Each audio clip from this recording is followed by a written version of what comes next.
विधान परिषदेच्या सभापती पदावरती आता भाजपनं देखील दावा केल्याची माहिती मिळते। भाजप अशा प्रकारचा दावा करणार असल्याची शक्यता वर्तवली जाते।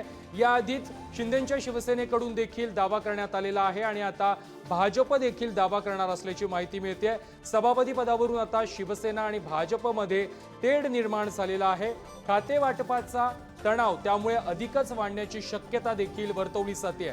नीलम गोरे यांच्यासाठी शिंदेच्या शिवसेनेनं सभापती पदावरती दावा केलेला आहे आणि त्याचबरोबर आता भाजप देखील दावा करणार असल्याची माहिती समोर येते आहे। या संदर्भात अधिक माहिती देत आहेत आमचे प्रतिनिधी पंकज दळवी।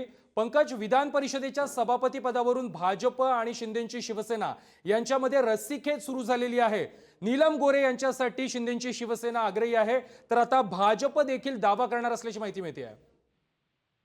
नीलम गोरे या सभापती पदासाठी इच्छुक आहेत, मात्र आता भाजप सुद्धा दावा करतोय, कारण भाजपची मेजॉरिटी विधान परिषदेत आहे। त्यामुळे भाजपचा दावा आहे। याच्यामध्ये दोन प्रमुख नावं जी आहेत ती विधान परिषदेच्या सभापतीसाठी भाजपकडनं आहेत। एकूण 3 नावं चर्चेत आहेत। त्यातलं पहिलं नाव जे आहे ते प्रवीण दरेकर, दुसरं भाजपचे राम शिंदे आणि तिसरं नीलम गोरे, ही 3 नावं चर्चेमध्ये आहेत।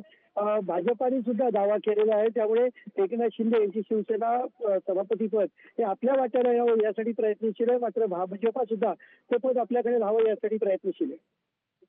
नक्कीच पंकज, धन्यवाद तुम्ही दिलेल्या सविस्तर माहिती संदर्भात।